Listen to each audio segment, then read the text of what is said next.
Nous avons tous suivi les préparatifs de ces Jeux Olympiques. Des sommes records ont été dépensées. Quelle est l'impression générale à Sotchi? Est-ce qu'on sent une ambiance de fête? Qu'est-ce qu'on peut voir dans ces Jeux Olympiques qu'on ne pouvait pas voir auparavant? И что на этой Олимпиаде, может быть, есть такого, чего мы не могли увидеть на других? Ощущение праздника есть во всем этом. Eh bien, l'ambiance festive est partout dans cette ville, très étendue. Sotchi s'étend le long de la côte de la mer Noire, c'est en fait plusieurs quartiers qui sont regroupés et les sites sportifs sont réunis de façon plutôt compacte au parc olympique et au pôle montagneux. C'est l'une des particularités de ces Jeux olympiques. Le terrain est restreint et facile à contrôler et à protéger et tous les événements festifs sont réunis ici. Une autre différence avec les autres Jeux, c'est qu'il y a des patrouilles dans les rues de la ville, des patrouilles composées non seulement de la police, mais aussi des Cosaques.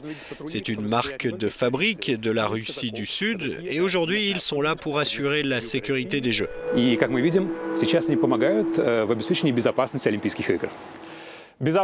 La sécurité est le sujet qui a été maintes fois débattu en raison des récentes attaques terroristes dans le sud de la Russie. Est-ce qu'on sent une menace à Sotchi? La ville ressemble-t-elle à une ville sous régime spécial? Est-ce que ça rend difficile la vie des résidents locaux, des visiteurs ou bien des journalistes?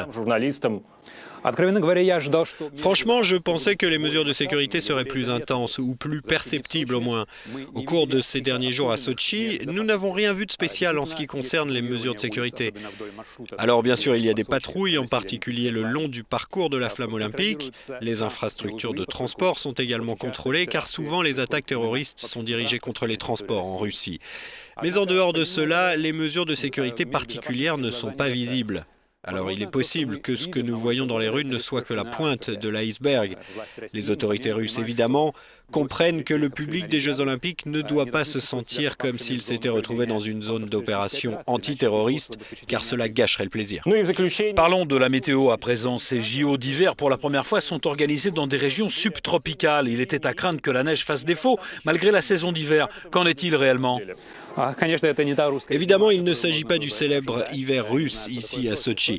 Il faut savoir que Sotchi est une station balnéaire du littoral de la mer Noire et que la ville est surtout réputée pour la baignade et le bronzage. Mais les Jeux jusqu'à maintenant se déroulent en douceur et sans aucun problème particulier. Sur les pistes, dans les montagnes où sont organisées les compétitions qui ont besoin d'une neige de plein air, l'air est assez froid et la neige, selon les athlètes, est merveilleuse. Ici, plus près de la mer, où pendant la journée les températures peuvent atteindre 12 degrés et où il y a beaucoup de soleil et fait même parfois chaud, eh bien ici les stades ont été couverts et leur température contrôlée pour les compétitions concernées. De cette façon, le temps ensoleillé de Sotchi ne ruine pas, mais bien au contraire contribue à rendre beaucoup plus confortables ces Jeux Olympiques. Солнечная погода, теплая солнечная сочинская погода пока только помогает сделать эти игры более комфортными. Ну что ж, спасибо. Денис Локтев из Сочи, столицы зимней Олимпиады.